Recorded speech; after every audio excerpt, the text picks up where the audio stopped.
Hello Ron, Cambear Ron here, and welcome to another Magic the Gathering Arena video. This is the first video of Bonder Week, where I look at the basically the Bonder cards that you get in Ikoria, Lair of the Behemoths set.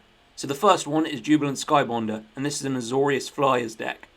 So, to start off with, we have 4 copies of Fairy Guidemother to provide a boost, and gain flying until the end of the turn, but that's slightly moot because all the creatures are flying. Then we have a 1/1 flying if necessary. 3 copies of Kitesail Cleric. So it's another 1/1 flying, and if it's kicked, you can tap up to 2 target creatures. So in the late game, that'll be useful to tap my opponent's big creatures if they have any. 4 copies of Into the Royal. I can bounce a card back to my opponent's hand, and if the spell was kicked, I can draw a card. Lofty Denial to counter anything my opponent plays, and if I control a creature with flying, it will cost more to pay to get the spell through. So hopefully we'll get an early flyer on the board, and then Lofty Denial most of the stuff they play. 3 copies of Skycat Sovereign. It gains +1/+1 for each other creature I control with flying.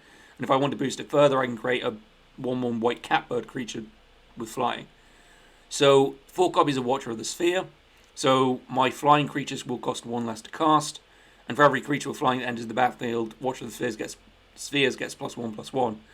Now we also have Archon of a Mirror. So flying, each player can't cast more than 1 spell each turn. And non-basic lands my opponent controls enter the battlefield tapped. So anything like pathways, anything that would be an alternate land which could come down untapped, would instead come down tapped. Well, mainly pathways. But more importantly, each player can't cast more than 1 spell per each turn, and I'll deal with that later. 4 copies of Winged Words. Thankfully, they reprinted this in the base starter decks. So it costs 1 less if I control a creature with flying, and I control 2 cards. 3 copies of Brazen Borrower to bounce stuff back to my opponent's hand, and provide a blocker if necessary. Now 4 copies of Jubilant Skybonder. Creatures you control with flying have spells your opponents cast that target this creature cost 2 more to cast. So long as we have Jubilant Skybonder on the field, it's more expensive to target my creatures with, say, removal or bounce spells or fight spells. Also, if you can get more than 1 Jubilant Skybonder on the field, the cost increases. So if in the rare occasion I was able to get 4 on, it would cost 8 extra mana to target my creature with removal or bounce. And then 3 copies of Gust of Wind to round it off. This spell costs 2 less to cast if you control a creature with flying, return target, another bounce spell, and to draw a card as well. So the idea is that you bounce everything your opponent plays back to the hand.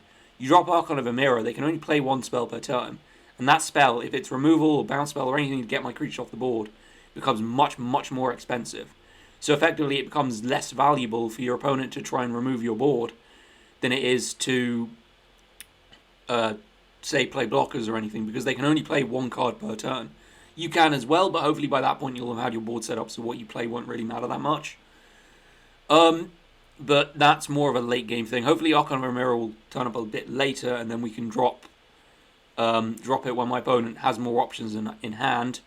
But effectively, it means that it limits what your opponent can play. Especially when your opponent has a lot of mana late on, and then you drop it so that each player can't cast more than 1 spell, so that they want to play their removal for the cheap. But Jubilant Skybonder, multiples of Jubilant Skybonder, means that it burns a lot of their mana. So your opponent has to really start watching how much value they get out of their cards. Meanwhile, you're just buffing Watcher of the Sphere and Skycat Sovereign, and anything they do try and play, you can just deny. Or any creature they put down, you can either bounce with Into the Royal, Brazen Borrower, or even Gust of Wind. So you effectively have more options than they do, and especially if they don't have a board presence by the point where you get to the late game, they can only cast 1 creature a turn, which you can either bounce or just fly over. So I tested this deck in the play queue. It did very, very well, so we are going to do all these in ranked. This is the first video of the week, kind of the Bonder week. So I got 6 decks, and then at the end of it, so I got 6 decks for the 5 Bonders, and then Kinnan Bonder Prodigy, which will be the last one on Saturday. So let me know which of the Bonders you want to see tomorrow. I sent out a tweet which shows you all the decks I will use. So I will link that. I will actually probably link that tweet in the description. And you guys can pick which deck you want to see after this one. Anyway, on to the video. Or on to the games. Oops. Okay, we're on the play. That's a pretty good hand. We'll have to see if we can get a good scry off first. That's fine.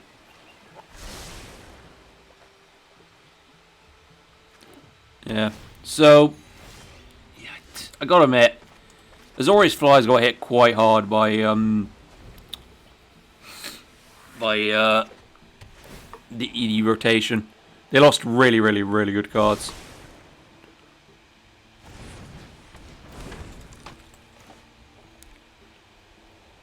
I think I actually do want to return that so that they can't attack me. Might be a waste of a decent card, but oh well.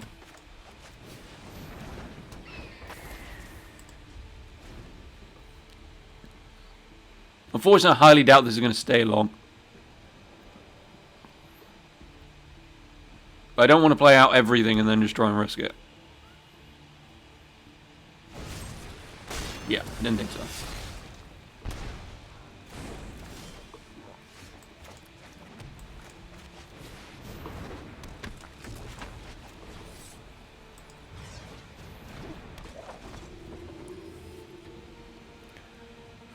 Might have to play with Winged Words next, try and get some card draw.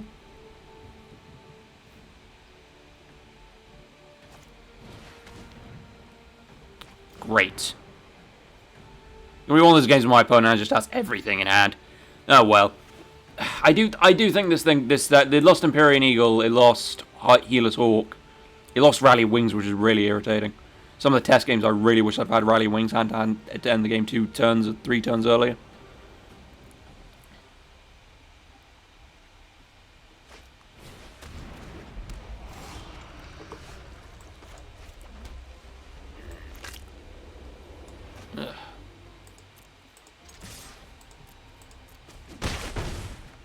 Try and flash in the Borer next turn.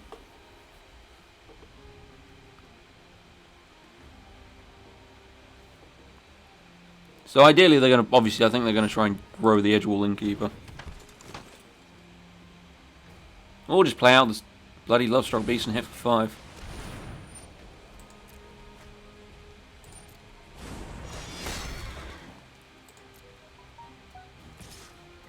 It's fine, I can take the hit for 1. Lash in. Might just be pure damage, right? So I need to make sure that I can't... See, my card draw went out the window when they took the bloody Winged Words. I think I might be able to out damage them. I just really hope they don't draw any like massive board wipe.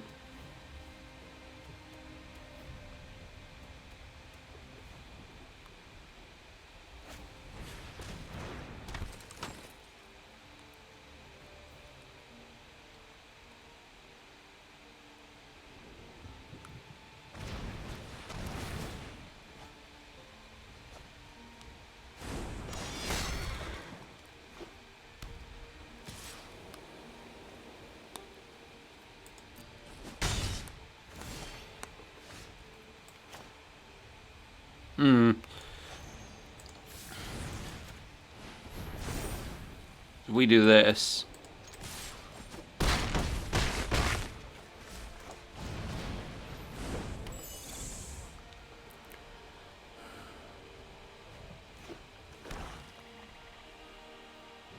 Kind of awkward when like the only thing we've drawn is like land and weak creatures.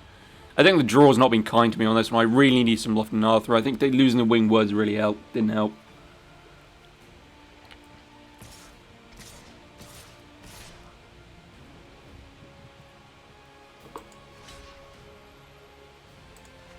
Take the block to save my life force there.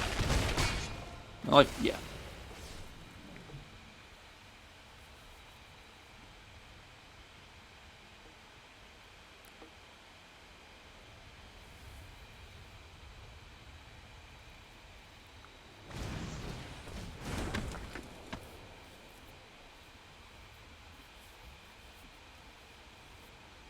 I've got enough power on the board to kill him, just about.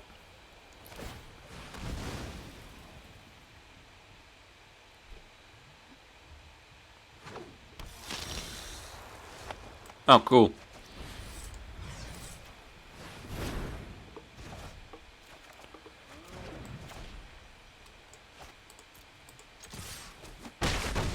Cool, that was fun. So I drew exactly the card I complained about card draw all game, drew exactly the card I needed. That was fun. So yeah, that was pretty cool for a first game. I think I did get a bit lucky that I managed to get into the Royal. They were looking for either Nighthawk Scavenger or something else big that could have blocked my creatures. I just managed to top deck the card that I needed. So complain about card draw the whole game and then top deck the card I need. Alright, on to the next game. Alright, we're on the play again. I can just borrow and then hopefully Flash and Brazen and borrow. So, play out the island first. Azorious. This might be Dimir Rogues.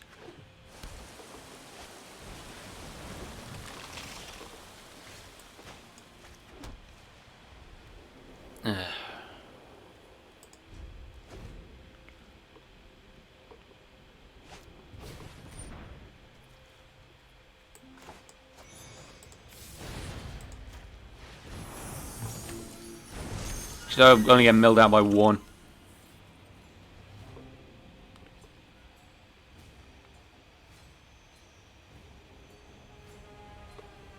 So I need to get Archon of a Mirror on the field next.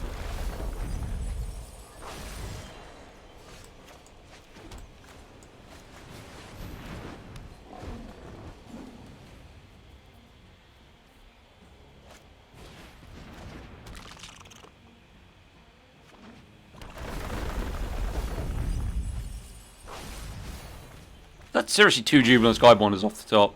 Jesus Christ.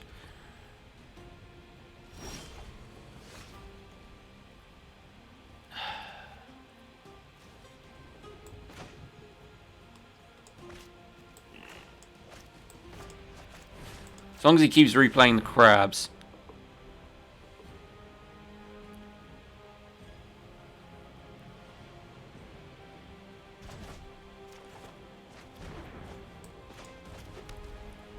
There we go.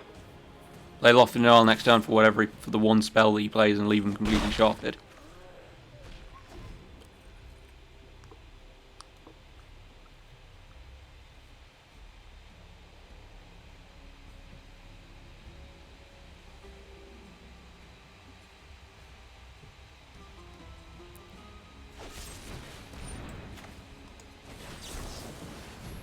That's your spell for this turn.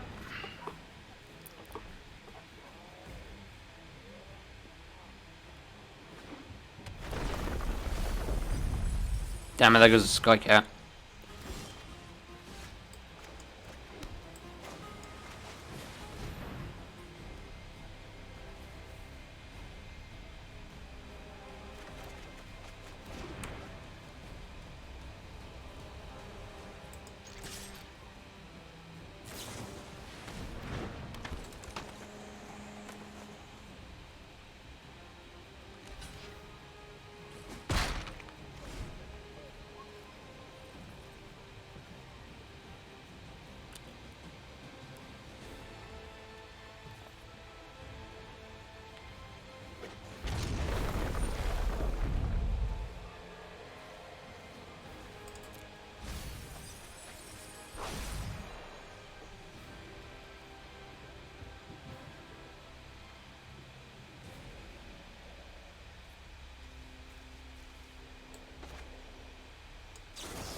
This problem, we're trying to play the tactile game now, where we're trying to play one. You got to play one spell each turn, and you got to make it count.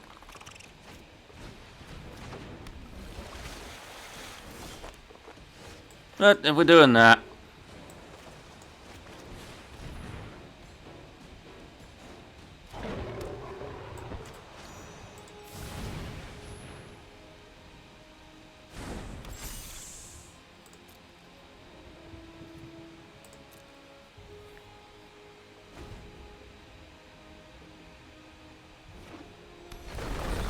oh shit.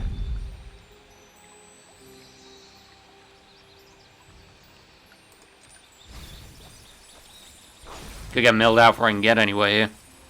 As long as he can keep throwing up blockers.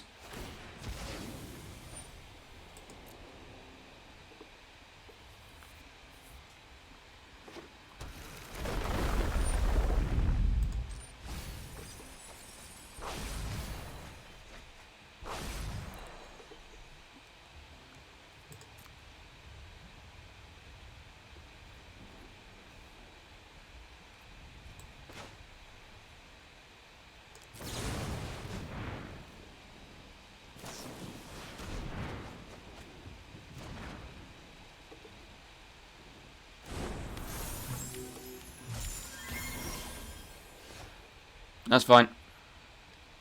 How many do we have?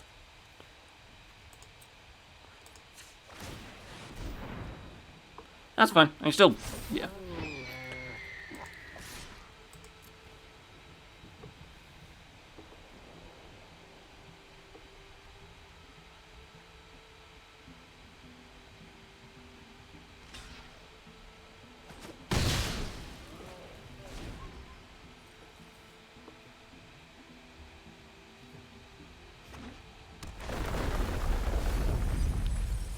This could be awkward now.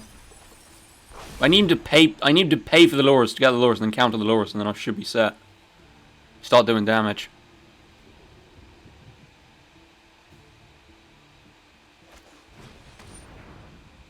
Yeah, this is where we're gonna get the problem. He's not gonna play a damn thing on my turn. He's gonna play everything on his turn.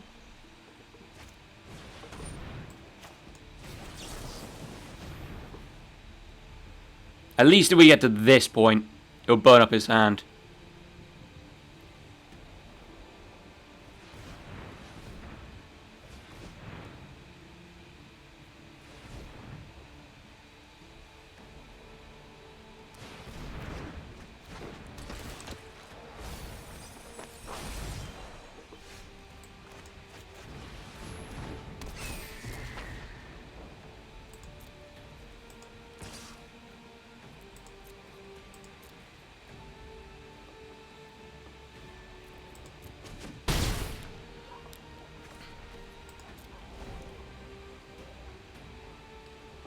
Probably gonna get milked. Yeah, I've got no cards left. Yeah, that's the end of that. Yeah, that's annoying. It's just the problem is when you're trying to play that tactile game and they've got 2 Ruin Crabs and you're basically done. Yeah, anybody who's watched my Mono Blue Mill deck will know how strong Ruin Crab is and how broken it can actually be when you've got more than one. I was trying to get the point to counter it, but there was too much I need to get rid of. Anyway, on to the next game. We're on the play here. My opponent is running Yorion. Let's do this. So, play that out. There we go. So I don't think we're going to build anything until turn 3 anyway, so hopefully we can get away with some stuff here. This might be Yorion. Ooh. This might be interesting. Get in for 1. So...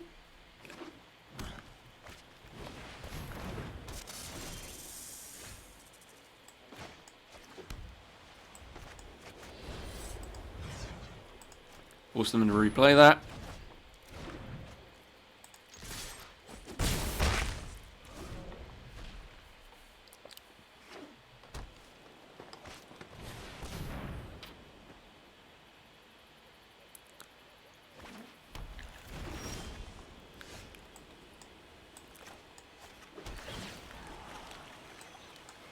Don't need another one.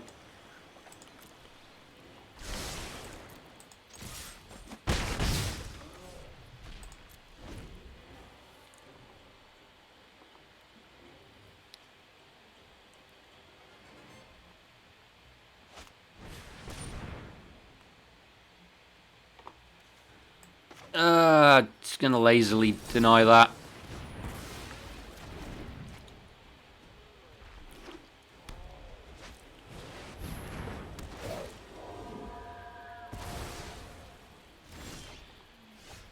Yeah, works for me.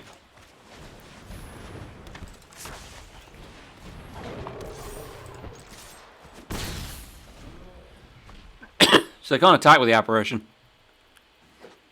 Only problem is if they have another one, I could be slightly sharp. Oh, jeez.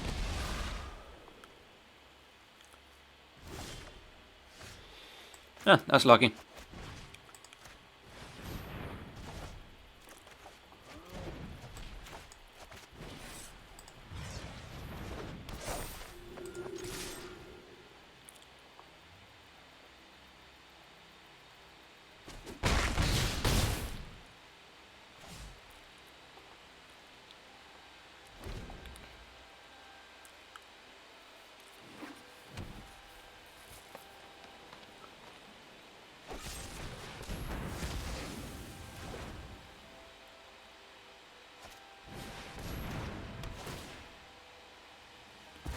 Really? Crap.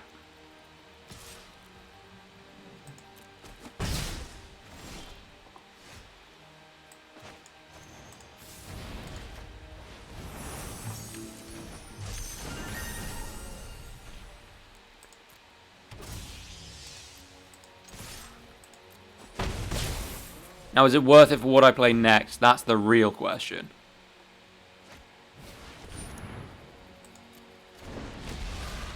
Was he just going to drop Mothra?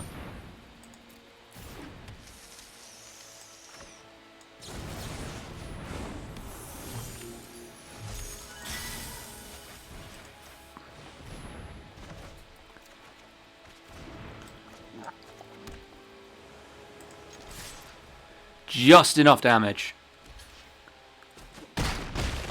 That was running it close. That was cool.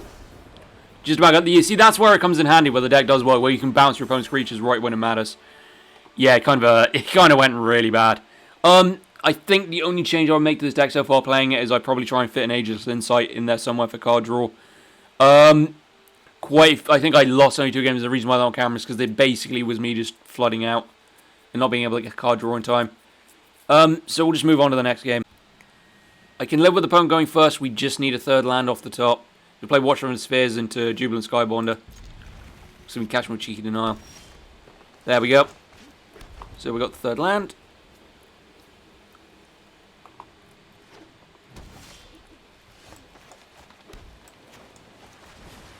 Play the Watcher.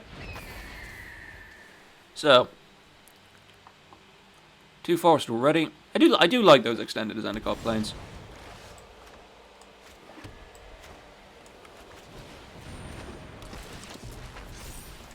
Let's build up a quick army.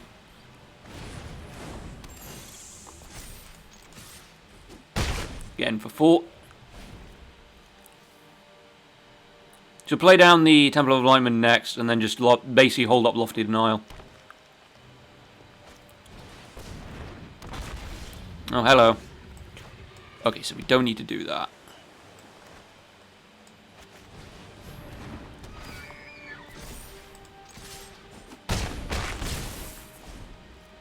So I'm assuming they'll play something big, but we're just going to Lofty Denial it, and it'll be the only card they can play that turn as well. That comes in automatically tapped now because it's non-basic. You should probably read the card. Well, the mind, I think it was... Yeah, it would be... There we go. Yeah, that's a really... We'll finish that one off with a really, really, really quick win. So, yeah. Yeah, there was a game before this off camera, but I think I lost within, like, 2 turns. It was very, very hyper pressure. You know what? We'll see if we can play one more. I'm going to go for the risky keep. If it doesn't work out, it doesn't work out.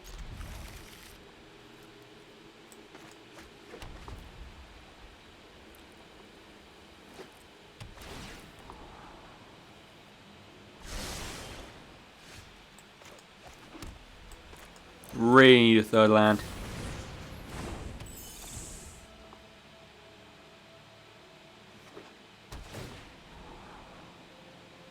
So my opponent doesn't seem to be able to play much.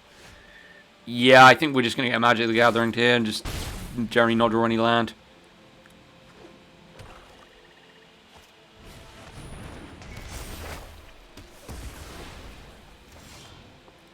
That's not useful. Don't need that.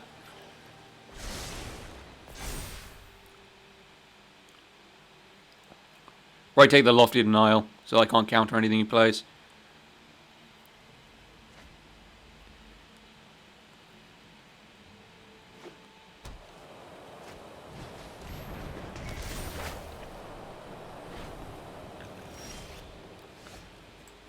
Play Jubilant Skybonder at least. Get my stuff cheaper.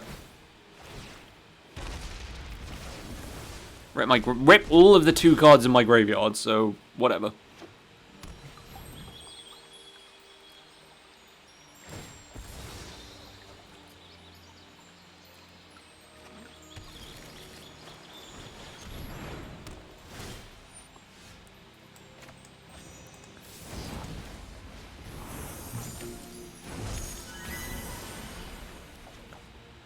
Should have really played that on the end step.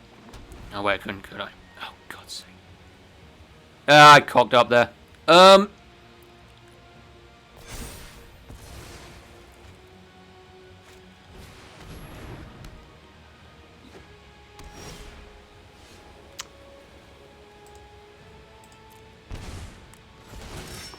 We're going to do it for 2 damage and a free knight.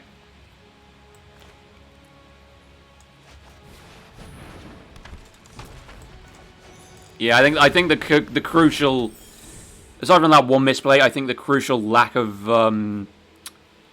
land here is fucking killing us.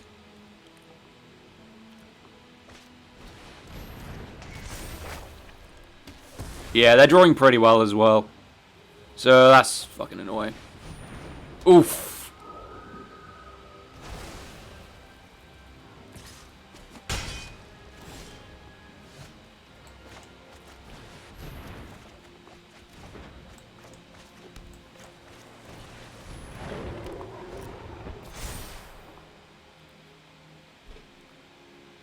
Oh, Skybonder. Oh no. Yeah, this is just so much removal and cancellation. Be polite and see what my next draw is.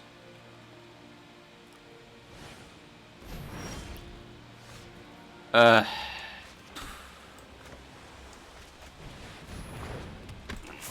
can get Brazen Borer onto the field as well, just to give me some power, but I think once he plays Yorion and everything comes back, I'm shafted.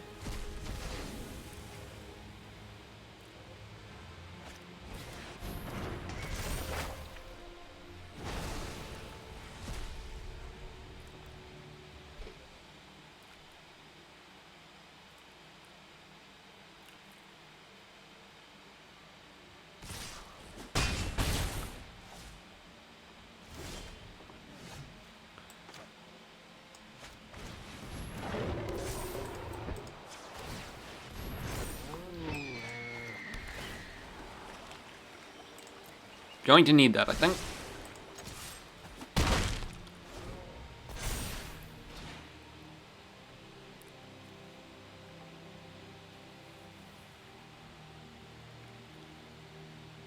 If he plays Euro now, I get the Skycat Sovereign back. And of course, depends what he would blink. I would assume he'd blink the Elspeth Conquers Death.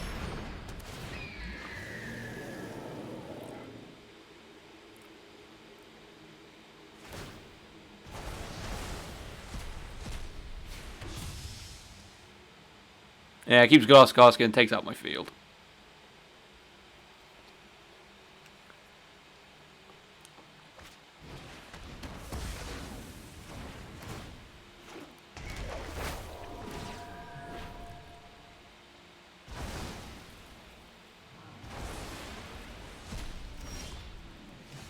Yeah, that's unfortunate.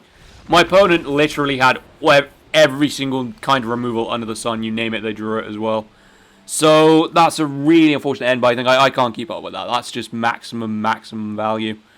I think I could have used Lofty Denial a bit earlier, that's all I would say, but it is what it is.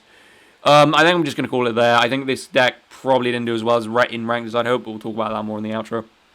So, yeah, I think this deck, it's good for what it is, and it'll be really fun disrupting your opponent. But I think in ranked, it can do well against kind of like non-tiered decks, but I mean, the 2 games store against Esper Control and against Dimir Rogue, against the top tier decks, it just gets rolled on, because it doesn't, it's very much one-trick crone. I think the only difference I could have made, if I was prepared to cut down a few things, maybe cut down on something, say, like Into the Royal, and put in something like Ageless Insight for +1/+1 on lifelink, and the ability to draw a card upon doing damage.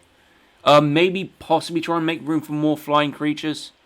So, stuff like, I think one of the ones I looked at, specifically for blue, was I looked at something like, say, Hypnotic Sprite, which is weak, but it's a good adventure card. Then you have cards like, say, Riddle Form, but that would be dependent on non-creatures. And Threnody Singer. But it depends whether you want more creature focus or more non-creature more non-creature focus. So if you want more non-creature focus, so just make sure I spell it right, which I didn't. Just type in Insight. Yeah, Staggering. Why did I call it Ageless Insight? Oh, I was thinking of the Teferi card. But you put in something like Teferi's, for something like Staggering Insight, so you'd be able to get card draw and lifelink out of it. you know, the wins I got were quite funny. You can see the power of the deck when you can bounce your opponent's cards to the hand and just disrupt their overall game plan. But against the tiered decks whose cards have just insane amounts of value, this deck comes up far too short. So I did try it in ranked. I wouldn't recommend it in ranked, especially not platinum level. I think I ended up taking about two. You know, I took one step forward, two steps back. So anyway, if you've enjoyed this video, feel free to leave a like. If you want to see more, you can always subscribe. This is the first video of Bonder Week. This was the Jubilant Skybonder. Tomorrow's video, I'll let you guys decide which one you want to see first. So, if we go back to the decks a moment, I've got Heat Bonder, Kinnon's Beast, which is something separate around Kinnon Bonder Prodigy, Night Bonder, Howl Bonder, and Wild Bonder. So you let me know which of these 5 you want to see next, and I will see you guys in the next video. Camber out.